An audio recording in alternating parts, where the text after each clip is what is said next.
Mesdames et messieurs, bonsoir et bienvenue à cette première émission de la saison 2011-2012. Alors, je vous remercie de votre fidélité et puis encore cette année, nous allons être avec vous pour 2011-2012, soit du mois de septembre, allez au mois de mai 2012. Alors, je vous souhaite la cordiale bienvenue. La Fondation Dr Jacques Paradis est de plus en plus vivante. Plusieurs activités ont eu lieu, d'autres viendront s'ajouter un peu plus tard. Alors, pour nous en parler, je reçois la toujours très dynamique directrice générale de cette fondation, Mme Suzanne Plourde. Madame Plourde, bonsoir. Bien, bonsoir, M. Lacasse. Je suis tout honorée de commencer la saison avec vous. Bien, c'est un plaisir qui est partagé, Mme Plourde. Merci. On sait que la Fondation Dr Jacques Paradis, on en parle de plus en plus. Elle prend beaucoup d'importance d'année en année. On sait que, il se passe beaucoup de choses à cette fondation-là. Le but premier, c'est sûr, c'est une fondation à but non lucratif. C'est une fondation qui amasse des sous, mais qui amasse des sous pour une cause qui est vraiment extraordinaire. Juste faire un survol très, très rapidement. Les principales causes du docteur Jacques Paradis de cette fondation-là. La mission d'abord de la Fondation, c'est bien sûr ramasser des sous pour pouvoir les investir dans les équipements spécialisés. Ce qui est très important, oui, la Fondation, elle est très importante, mais ce qui est important, c'est la santé. La cause, c'est la santé.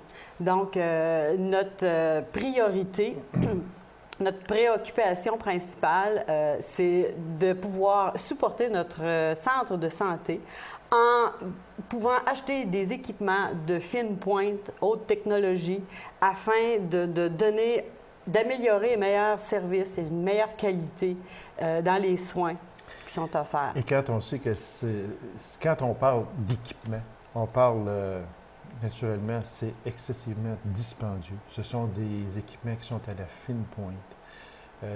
Des équipements, est-ce qu'on peut dire, Mme Plourde, que ces équipements-là, certains équipements que la Fondation Dr Jacques Paradis a pu fournir au centre hospitalier grâce aux dons des gens, est-ce qu'on peut dire que sans cette fondation-là, certains équipements ne seraient pas à l'hôpital? Absolument, absolument, c'est définitif.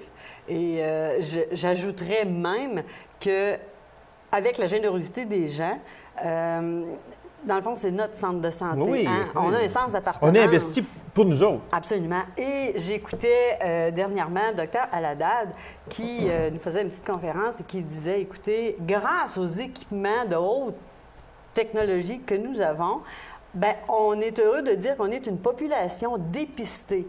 Parce que si on dépiste la maladie avant, toute la population est bénéfique de ça. Bien oui, c'est sûr. Parce que, on la dépiste avant, il y a moins d'hospitalisation, il n'y a pas de chirurgie, ou s'il y en a, c'est tout de suite, et ainsi de suite, moins d'absence au travail et tout ça. Alors, il était heureux de nous apprendre que oui, Abitibi-Ouest, on est une région dépistée. Quand on parle les cancers les plus... pas à jour, mais je vous dirais les plus qu'on nomme le plus. Bon, le cancer du sein, on a le cancer du côlon, le cancer de l'estomac aussi. Okay. Donc, c'est dans cette veine-là. Et merci à la population, merci à vous et merci à nous. Oui, parce que ce soit le 5 ou le 50 peu importe, ça n'a pas d'importance. Sauf que quand on le donne pour nous. Absolument. C'est ça que les gens, là, je suis certain que les gens le comprennent aujourd'hui, mais on investit dans quelque chose qui, un jour, on aura besoin, puis qui peut peut-être nous sauver la vie également. Absolument. C'est excessivement important. J'aimerais vous apporter un petit commentaire. Il y a quelqu'un dernièrement qui est arrivé à mon bureau, puis qui, il nous raconte leur expérience. C'est pas toujours agréable, mais ce qu'il m'a dit, il dit, écoute, je suis contente, je viens te porter mon don. Parce que lorsque j'étais hospitalisée, j'ai vu un appareil, puis à un moment donné, là, je regardais, et c'était marqué « Don de la Fondation Dr Jacques Paradis ». Il dit « Sans cet appareil-là, j'avais de la difficulté à respirer. Okay. Il dit « Je vous remercie et je vous donne mon don ». Et c'est ce sens d'appartenance-là. Voilà. Ce que vous venez de dire, bien voilà, c'est concret, c'est réel. C'est sûr. Fait que, on demande aux gens le plus possible de faire des dons dans la mesure de l'heure possible à eux autres. On ne demande pas obligatoirement, bien, si vous faites un don, c'est au moins 50 là, absolument pas. Chaque don, si minime soit-il, absolument, est excessivement ça vient important. tout faire la différence. Ça vient tout faire la différence, exactement. Madame Plourde, il y a eu une activité le 11 juin dernier. Oui, le 11 juin dernier, on a appelé l'activité sous le thème Bouger, ça fait donc du bien. OK. On voulait supporter l'autre activité qui était conjointe, Boréal Super 8, qui était une activité qui s'adressait plus à des athlètes cyclistes. Pendant qu'eux faisaient de l'exercice physique et pédalaient durant la région, ils ont fait plus de 150 kilomètres. Nous, on a dit, bon, ben qu'est-ce qu'on pourrait faire pour les supporter? Alors, c'est ça, bouger, ça fait donc du bien. On avait un flambeau à l'effigie de la Fondation et on a invité la population à venir au Parti-Parc et faire des tours de piste qui a environ 500 mètres et toute la journée, c'est-à-dire de 11h à 3h. Ça ne l'a jamais arrêté. On a fait 112 kilomètres. Le flambeau a fait 112 kilomètres. Et je tiens à féliciter tous les participants. Il y a eu un achalandage d'environ 150 personnes. Notre but, notre objectif, c'était de supporter Boréal Super 8. OK. Et, entre autres, et notre objectif, c'était de nous faire connaître aussi et de faire bouger. Et l'implication, et encore là, de donner un sens d'appartenance. Le flambeau, il n'a pas arrêté. Donc, l'année prochaine, tout un défi à relever, 112 km. Il faut dépasser ça. Alors, je remercie beaucoup les gens. Ce fut une belle activité. Les gens ont participé. C'est très bien. Madame Plourde, la Fondation Dr Jacques Paradis est en pleine campagne, campagne financière. On connaît un peu les résultats. C'est une campagne de 2 ans, si ma mémoire est fidèle, c'est ça? Bien non, c'est une campagne de 3 ans, 2010-2012. 2010-2012, OK. Il y a beaucoup de sous d'entrée à venir à date. Il ne faudrait pas que les gens disent, mon Dieu, 2012 quand même, on approche de 2012, mais il reste encore plusieurs mois. Puis l'objectif est presque atteint. Bon, regarde, on n'en donnera pas, mais c'est pas ça. Il faut faire attention, parce que même si on dépasse l'objectif, tant mieux, tout simplement. Où en est rendue cette campagne-là aujourd'hui, Mme Plourde? La campagne, à l'heure actuelle, nous avons dépassé le seuil. Nous sommes rendus à 700 000 donc à 200 000 près de notre objectif de 900 000. 900 000 la course n'est pas terminée et comme vous le dites, c'est échelonné sur 3 ans. C'est sûr qu'il ne faut pas baisser les bras. On est encore très, très, très objectif. La population, elle est très généreuse. Et c'est ça. 2012, ça en vient très, très vite. On espère toujours. Les gens, quand les gens regardent ça, d'abord les gens, pour situer aussi les gens, les bureaux de la Fondation Dr Jacques Paradis sont au centre hospitalier, c'est ça? Oui, absolument. Et nous sommes relocalisés beaucoup plus près de la population. Avant, nous étions plus à l'arrière dans des petits bureaux. Maintenant, on est vraiment à l'avant, tout près du CLSC. Accessible à tous et je vous dirais que ça a eu un gros impact parce que beaucoup de gens viennent nous voir, s'informent et la question qui revient souvent, la peur des gens, la crainte des gens, ouais, mais je veux pas que mon don, moi, vienne compenser le gouvernement, je veux pas payer à la place du gouvernement. Je vous assure, maintenant que je suis en place, je peux vous le dire, non, on le remplace pas. Le gouvernement donne ce qu'il doit donner, point. Il ne donnera pas plus. Est-ce que nous, on veut faire plus de notre centre? Exactement. Donc, c'est là que vient notre support au centre de santé. C'est ça. Fait que si, comme le gouvernement a un budget fixe, un budget établi pour l'achat d'équipements ou peu importe, mais vous avez très bien résumé, c'est pas assez. On veut en avoir plus, mais le gouvernement ne veut pas ou ne peut pas en donner plus. Donc, on se lève. On se retrousse les manches, comme on dit, et la Fondation Dr Jacques Paradis est là pour combler, ou du moins essayer de combler le manque à gagner dans l'achat d'équipements. C'est un peu ça, à ce moment-là. Effectivement, oui. Si comme je disais tantôt, on est une région dépistée, mais c'est grâce à quoi? Grâce à qui? Donc, c'est grâce à la population. Encore une fois, on vous remercie. Oui. C'est à vous, ça. Tu sais, cet honneur-là, ça leur revient à nos donateurs. Oui, il y a des grosses entreprises. Minorisons, Caisse des Jardins, les Caisses des Jardins d'Abitibi-Ouest, ce sont nos gros partenaires qui ont donné 150 000 chacun, échelonnés sur 3 ans. Mais je comprends qu'en Abitibi-Ouest, c'est pas toutes les entreprises qui ont cette envergure-là. Alors, comme vous disiez tantôt, le moindre 5 20 50 Quand tu sais, si on se dit, ben écoute, moi, j'aimerais ça investir un 2 par semaine, par année. J'investis ça dans ma santé. Au bout de l'année, comment ça vaut? Oui, alors, tu sais, c'est un petit 100 qu'on investit, c'est bien investi. On ne sait jamais quand on a besoin. On ne le souhaite pas. On ne souhaite pas, exactement. Je portais pour dire, personne ne souhaite d'avoir besoin de ces équipements-là. Personne ne souhaite d'avoir à aller au centre hospitalier, tout simplement, mais la population est vieillissante, on le sait. Puis des fois, bien, tant mieux si on n'a pas à y aller, mais quand on va y aller, on aime être bien soigné, on aime être dépisté. Et pour ça, bien, ça prend des équipements.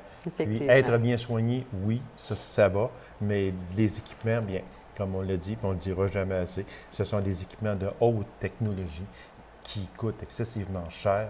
Donc, c'est avec votre argent, l'argent de la population, que l'on réussit à acheter. Je pourrais rajouter aussi que, vous savez, le recrutement, c'est pas facile. Et si on veut recruter nos médecins, nos jeunes médecins, c'est de la jeune relève, qui sortent des institutions et qui ont appris avec de la haute technologie, s'ils s'en viennent en région puis ils recommencent à l'âge de pierre, bien, vous comprendrez que ça, c'est un bon point. On est loin derrière. Alors, ce qui n'est pas le cas en Abitibi-Ouest. Et les collègues de ces médecins-là qui sont à l'extérieur, ils se parlent entre eux. Et un médecin qui disait, ben écoute, moi, ma collègue de tel endroit, Saint-Hyacinthe, je me souviens plus, qui disait, écoute, ça se peut pas que vous ayez tant d'équipements spécialisés. Vous êtes plus spécialisés que nous autres qui on est dans les centres-villes. Alors, bravo, merci à tous. Alors, ça aide à avoir des médecins et Dieu sait que des médecins, on en a besoin. Absolument. Madame Plourde, le temps passe très vite. Activité à venir en 2012, on parle d'un spectacle bénéfice. Il reste à peine 1 minute. OK. Spectacle bénéfice, c'est fait avec des professionnels de la santé du centre hospitalier. Donc, c'est leur façon à eux de collaborer, de s'impliquer, et avec aussi des employés. Donc, à ne pas manquer, en février, il y aura un spectacle bénéfique sous le thème de la Saint-Valentin. Et en mai 2012, la Fondation aura 25 ans. Probablement que ça sera souligné. Fait que, Madame Plourde, on va vous réinviter très bientôt parce qu'on a beaucoup de choses encore à parler. Donc, justement, là, on va parler plus en détail du spectacle bénéfice. On va parler aussi plus en détail parce qu'il y aura certainement un programme qui va sortir pour les 25 ans de la Fondation Dr Jacques Paradis. On va pouvoir aussi en parler. Et puis, avec tout ça, bien, on vous remercie infiniment. Et puis, continuez votre excellent travail, Madame Plourde. Je sais que la Fondation Dr Jacques Paradis, ce n'est pas une personne, c'est plusieurs personnes. Ce sont plusieurs personnes, mais ça prend un chef de file et vous êtes une chef de file vraiment extraordinaire. Alors, continuez votre excellent travail parce que la Fondation a besoin de vous et on a besoin de vous également. Je vous remercie beaucoup, Madame Plourde. Merci beaucoup. C'est un plaisir. Alors, Mesdames et Messieurs, courte pause et on vous revient immédiatement après. Restez avec nous.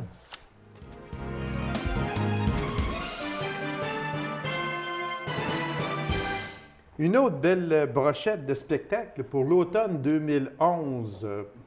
Alors, c'est présenté toujours par la Commission des loisirs de la Ville de La Sarre. Alors, on en parle avec la toujours dynamique, responsable de la diffusion et des festivités à la Commission des loisirs de La Sarre, Mme Marie-Luce Doré. Madame Doré, bonsoir. Bonsoir. Merci d'accepter cette invitation-là. C'est une coutume qu'on ne perdra pas, certains, j'en suis persuadé. Mais il y a encore une fois cette année une belle brochette de spectacles. Alors moi, je vais vous laisser aller un peu avec les spectacles Et puis, parce qu'il y en a un qui commence tout de suite le 22 septembre. On sait que l'émission passe le 20 septembre. Alors, il y en a une qui commence immédiatement le 22. Je vous laisse aller un peu avec la programmation. Oui, donc la programmation d'automne 2011. On a plusieurs spectacles assez variés cette saison. Oui, on voit ça dans la brochette, oui. Oui, c'est ça. Donc, on a de l'humour, du théâtre, on a de la variété, de la chanson, un peu plus émergent. Donc, je vais y aller avec ça. Comme vous l'avez dit, notre premier spectacle le 22 septembre, c'est Daniel Lemire. Donc, avec son nouveau spectacle. Il revient, ça fait Daniel, longtemps qu'il n'est pas venu à la salle. Ouais, la date, je ne le sais pas. Ça fait... Non, mais c'est même pas dans mes statistiques. C'est ça, oui. Parce que même ça fait quelques années, je crois qu'il n'en fait pas. Oui, exact. Il avait arrêté un peu. Puis oui, il revient. Avec un spectacle différent aussi. Il y a des comédiens avec lui. Donc, un spectacle, ceux qui aiment Daniel Lemire, là, moi, je suis une fan, personnellement. Là, donc, c'est sûr qu'il va traiter de l'actualité, mais ces bons vieux personnages, dont Oncle Georges devrait Le fameux Oncle Georges, donc, oui. C'est le 22 septembre à la Salle Desjardins à 20h. Et puis, on pourrait dire aussi que le prix du billet est 45 exact, et puis, étudiants et 65 ans et plus, 36 Oui, c'est ça. Ensuite, on a la chance d'avoir un monument qui va venir faire son tour à la salle cet automne, en Abitibi, là, pour une tournée. Moi, je me dis, si vous n'avez jamais vu Gilles Latulippe, c'est le moment, là. Parce qu'on ne sait pas, oui, parce que l'âge est là. Oui, exactement. Donc, il va être là. C'est un spectacle de variété. Ils sont 4 sur scène à nous faire des sketchs. Donc, du théâtre de variété, là, comme on est habitué avec Gilles Latulippe, ça va être dans ce créneau-là. Puis, comme on le connaît, on l'a vu encore dernièrement à la télé, et il me semble que Gilles Latulippe ne vieillit pas. Exactement. C'est toujours le même. Il y a juste les cheveux un peu qui grisonnent, là, parce que sinon, là, c'est le même. Oui, c'est vrai. Oui, c'est ça. Mais donc, le 29 septembre à 20h aussi à la Salle Desjardins. Ça, c'est vraiment un spectacle. C'est quelque chose qu'on n'a pas souvent ici. Là. Oui, c'est à ne pas manquer.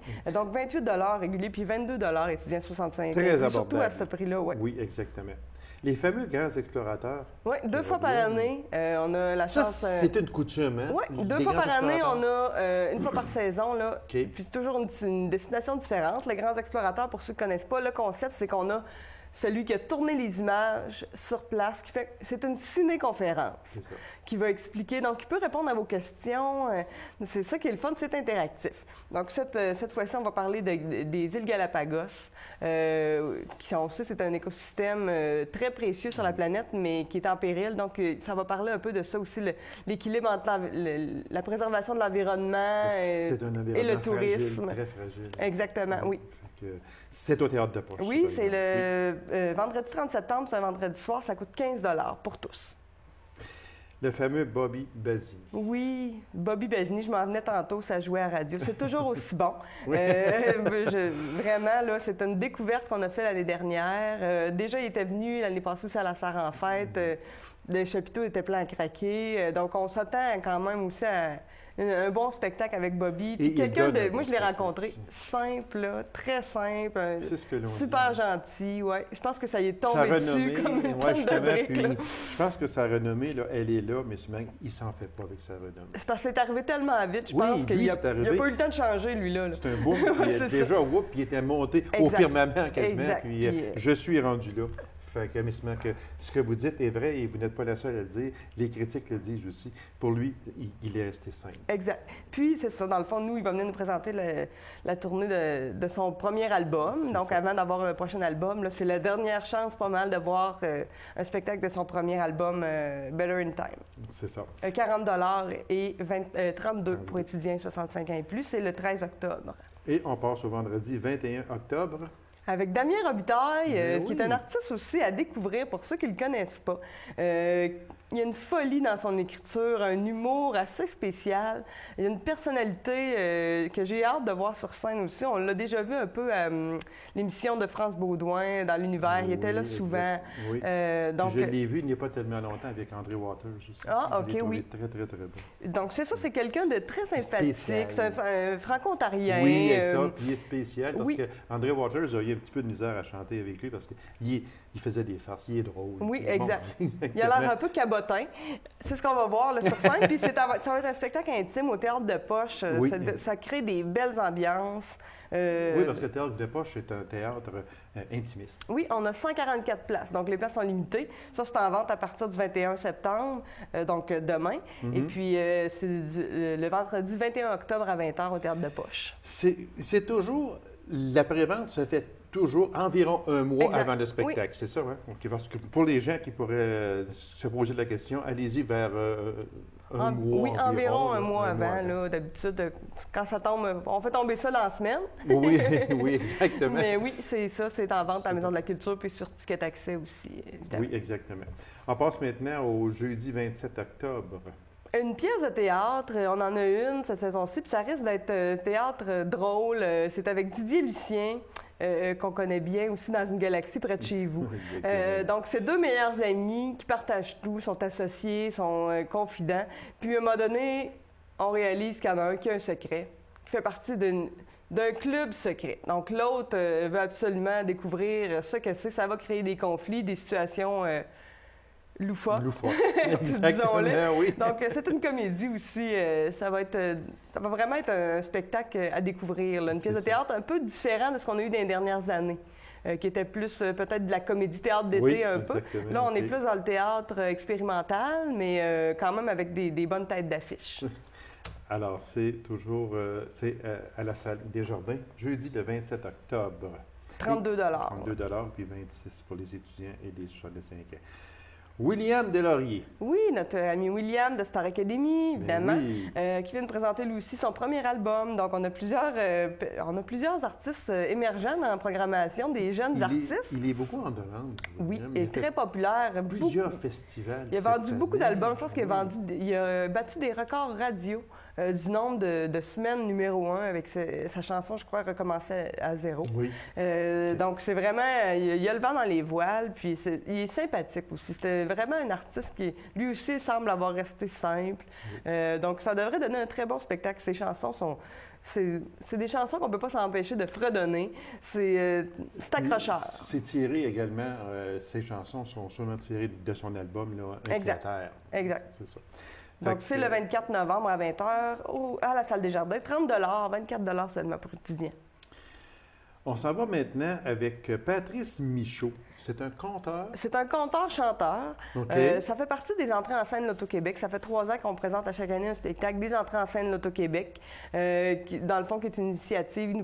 Il nous propose des artistes. Nous, on choisit. Donc, à Spectour, en Abitibi-Témiscamingue, on a décidé d'y aller avec Patrice Michaud, qui est un artiste qui vient de Gaspésie-Bas-Saint-Laurent, là, je me rappelle plus exactement, mais qui, c'est ça, dans le fond, qui fait autant des monologues, du conte, de la chanson. C'est un univers bien particulier. Il y a une chanson qui joue aussi à la radio, un album qui est sorti dernièrement. Donc, c'est un spectacle à découvrir. C'est pas cher, c'est 15 $ pour tout le monde. Au Théâtre de Poche, encore une belle ambiance. Donc, le 26 novembre, là, à 20h. Quand vous choisissez un artiste, parce que c'est vous qui avez à choisir les artistes, vous vous basez sur quoi exactement? Quand vous prenez... C'est sûr que vous arrivez avec Saba Catraz, vous arrivez avec Bobby Basini, qui est connu beaucoup, et d'autres. Mais quand vous arrivez avec un conteur comme Patrice Michaud, qu'est-ce qui vous accroche pour dire, tiens, celui-là, on va le demander? On essaie d'y aller avec, il va y avoir un album qui va sortir prochainement. Moi, je sais que je l'avais déjà rencontré 3 ans auparavant. Quand j'avais été à la Bourse Rideau à chaque année, c'est là qu'on achète les spectacles, qu'on rencontre les producteurs. Puis par hasard, je l'avais rencontré à un kiosque, puis j'avais discuté avec lui. J'avais trouvé que c'était un personnage vraiment sympathique, allumé. Fait que quand j'ai vu ça, là, ça m'a accroché. Veux pas, je suis là-dedans la journée longue à faire des recherches. Fait je sais pas, on développe peut-être un 6e sens aussi des fois de penser « Ah, ça pourrait être intéressant ». Puis pour ce qui est de la programmation en général, c'est sûr que moi, je me base, j'essaie d'avoir, c'est TDMC qu'on dit dans le milieu, théâtre, danse, musique, chanson. De l'humour, de la variété aussi, c'est toujours. Fait que moi, quand je parle, j'ai ça, TDMC, humour, variété. J'ai tant de spectacles environ que je veux. Donc, c'est une gymnastique. C'est pas toujours facile de faire les choix. Non, mais il ne faut pas que ce soit toujours les mêmes qui reviennent non plus. Là, ça, c'est une autre chose. Moi, si un artiste est venu, je vais peut-être laisser la chance à un autre. Donc, c'est un peu ça là, qui est la logique derrière tout ça. Exactement. Ben et Jarod, c'est quoi? Eux autres, ils se décrivent comme des personnagistes. Donc, c'est des humoristes, mais qui jouent des personnages. Plusieurs personnages. Donc, l'affiche, c'est vraiment ça. On voit des duos de personnages. Eux autres, ils ont eu une émission Canal D à super écran. Donc, ils ont quand même une belle notoriété dernièrement. Ils ont cet été animé le Festival d'humour à Val-d'Or. De l'Abitibi-Témiscamingue. Donc, on le vend dans les voiles, on en entend de plus en plus parler. Donc, ils vont venir nous présenter leur personnage. C'est leur premier spectacle. Ça va être le 1er décembre à 20h à la Salle des Jardins. Et on s'en va maintenant avec le dimanche 11 de décembre, un spectacle pour jeune public avec Gilles Parent. Oui, notre ami Gilles, donc, qui présente son spectacle Le Messager de Noël, dont il y avait un DVD aussi qui avait été tiré, le spectacle qui avait été tourné à la Salle des Jardins. Oui, donc, il y a 2 ans déjà, ça va vite. Il revient pour présenter son spectacle le 11 décembre à 14h. C'est gratuit pour le parent accompagnateur, 10 $ le billet, et gratuit pour le parent accompagnateur. Donc, c'est intéressant pour ceux qui ont des grosses familles, on vous attend. C'est un super beau spectacle, c'est interactif, puis les enfants vraiment participent bien. Et on est rendu avec les forfaits, puis il va falloir aller un petit peu vite parce que le passeport aussi classique. Je vais en parler vite fait. Bien, les forfaits, le forfait des jardins, c'est déjà fini. Les ventes sont terminées. Donc, je vais y aller vraiment avec le passeport classique qui comprend, c'est tout nouveau. On veut valoriser la musique classique. On veut favoriser l'achalandage lors de ces concerts-là. Donc, avec les Jeunesses musicales, on s'est associés pour présenter 4 spectacles des Jeunesses musicales. Le 25e de l'OSR qui va être à l'hiver, plus un spectacle de l'ensemble Gabelle qui est le 8 octobre. Donc, tous ces spectacles-là, pour 90 $, c'est une valeur de 165 $. Il y en a 144 seulement disponibles. C'est en vente jusqu'au 30 septembre. Donc, si vous voulez plus d'informations, vous pouvez nous appeler à la Maison de la Culture, passer nous voir ou aller voir sur Ticket Accès. Tout est là. Puis ça, vraiment, c'est tout nouveau. Puis on espère que ça va fonctionner. Puis il y en a seulement 144? Seulement 144, étant donné qu'il y a un spectacle qui a lieu au Théâtre de Poche. Donc, on se limite à ça. C'est sûr qu'après ça, il va y avoir des billets à l'unité de disponibles, mais au prix régulier. Donc, si vous voulez profiter d'une belle économie, le passeport classique, donc on espère que ça va bien fonctionner, que ça va trouver un écho là, c'est nouveau ici cette dans année. La population. C'est tout nouveau, oui. C'est une nouvelle initiative qu'on essaie de valoriser la musique classique sur notre territoire. Madame Doré, merci infiniment. Merci. C'était très intéressant. Encore une fois, une belle brochette de spectacles pour l'automne 2011. Et on va sûrement se revoir pour les spectacles hiver 2012. Oui, certainement. Et je suis persuadé que déjà, c'est tout est fait. prêt. Oui, j'en suis persuadé. Alors, Madame Doré, merci beaucoup. Et bonne saison à vous. Merci, vous aussi. Merci bien. Alors, Mesdames et Messieurs, merci d'avoir été là. On se donne rendez-vous à une prochaine émission d'Info 9. Au revoir.